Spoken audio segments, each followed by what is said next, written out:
বিএনপির ঘাঁটি বৃহত্তর নোয়াখালী। 2008 সালের সংসদ নির্বাচনে এই অঞ্চলের লক্ষ্মীপুর জেলার 4টি আসনের সবগুলো আর নোয়াখালী জেলার 6টি আসনের 3টিতে জিতেছিলেন বিএনপির প্রার্থীরা।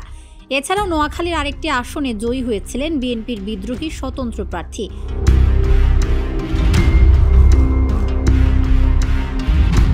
বিএনপির ঘাঁটি তেমনই একটি আসন বেগমগঞ্জ উপজেলা নিয়ে গঠিত নোয়াখালী 3। 2008 সালের আগে পর্যন্ত এই নির্বাচনী এলাকা ছিল নোয়াখালী 2।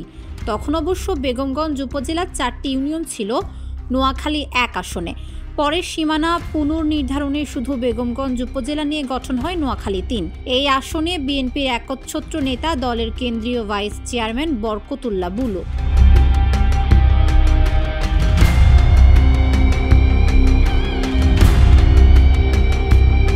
1991 সাল থেকে 2008 সাল পর্যন্ত প্রতিটি নির্বাচনে এই নির্বাচনী এলাকায় জয় পেয়েছে বিএনপি। এর মধ্যে 1996 সালের 15 ফেব্রুয়ারি নির্বাচন সহ 4 বার জয়ী হয়েছেন বিএনপি নেতা বরকতুল্লাহ বুলু। 2001 সালে বিএনপি তাকে মনোনয়ন দেয়নি। সেবার বিএনপি থেকে সংসদ সদস্য হন বিশিষ্ট শিল্পপতি পার্টেক্স গ্রুপের চেয়ারম্যান এম এ হাশেম। অবশ্য বরকতুল্লাহ বুলুকে ভিন্নভাবে পুরস্কৃত করেছিল বিএনপির হাইকমান্ড। টেকনোক্র্যাট কোটায় তাকে বাণিজ্য প্রতিমন্ত্রী করা হয়েছিল।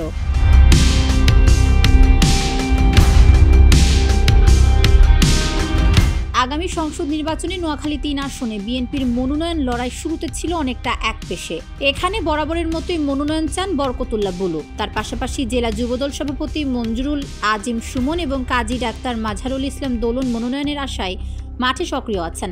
তবে এই দুজনের সাথে মনোনয়ন লড়াইয়ে যোজন এগিয়ে আছেন বরকতুল্লাহ বুলু। শুরুতে দলের মনোনয়ন নিয়ে অনেকটাই নির্ভর ছিলেন তিনি, তবে হঠাৎই দৃশ্যপট কিছুটা পাল্টে গেছে। বিএনপির শক্তিশালী মনোনয়ন প্রত্যাশী হিসাবে মাঠে নেমেছেন শওকত আজিজ রাসেল। তিনি সাবেক সংসদ সদস্য এম এ হাশেমের ছেলে, বিটিএম এর প্রেসিডেন্ট ও আম্বার গ্রুপের চেয়ারম্যান। পার্টেক্স গ্রুপেরও অন্যতম পরিচালক তিনি। আগামী নির্বাচনে প্রতিদ্বন্দ্বিতার আশায় বেগমগঞ্জ চষে বেড়াচ্ছেন, সভা সমাবেশ গণসংযোগ করছেন।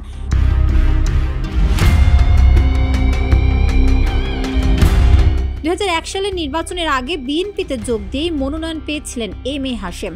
হাইকমান্ডের নির্দেশে তাকে ছাড় দিয়েছিলেন বরকতুল্লাহ বুলু। 2008 সালের নির্বাচনে মনোনয়ন না পেয়ে রাজনীতি থেকে অনেকটা নিষ্ক্রিয় হয়ে পড়েন এম এ হাশেম। 2016 সালে তিনি বিএনপি থেকে পদত্যাগের ঘোষণা দিয়ে রাজনীতি থেকে অবসর নেন। 2020 সালের ডিসেম্বরে করোনায় আক্রান্ত হয়ে তিনি মারা যান।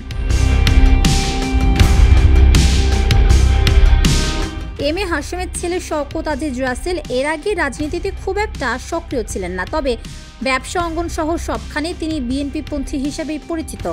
এ কারণে আওয়ামী লীগ আমলে নানাভাবে হয়রানিরও শিকার হয়েছেন। তার আশা বাবার মতোই আগামী নির্বাচনে বিএনপির মনোনয়ন তিনিই পাবেন।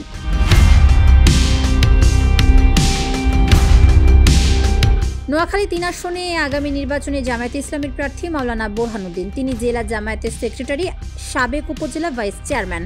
প্রার্থী হিসেবে নাম ঘোষণার পর থেকে নির্বাচনী প্রচার শুরু করে দিয়েছেন। তবে ভোটের মাঠে এই আসনে জামায়াতে ইসলামের খুব একটা প্রভাব নেই। 1991 সালে এই নির্বাচনী এলাকায় জামায়াতে ইসলামের প্রার্থী পেয়েছিলেন 14% ভোট। পরের বার 1996 সালের 12 জনের নির্বাচনে সেই ভোট কমে দাঁড়ায় 8%।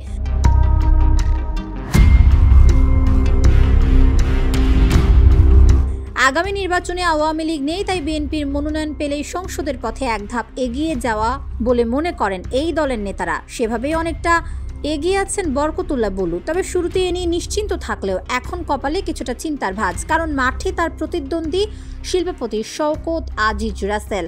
2001 সালের মতো আগামী নির্বাচনেও মনোনয়ন হাতছাড়া হওয়ার ভয় আছে। অবশ্য এখন পর্যন্ত সেই সম্ভাবনা কম। বিএনপির মনোনয়ন না পেলে স্বতন্ত্র প্রার্থী হিসাবেও নির্বাচন করতে পারেন শওকত আজিজ রাসেল। আর তেমনটা হলে ভোটের মাঠে বেশ চ্যালেঞ্জের মুখে পড়তে পারেন বরকতুল্লাহ বুলু। সব মিলিয়ে নানামুখী নির্বাচনী আলোচনায় সরগরম নোয়াখালী 3।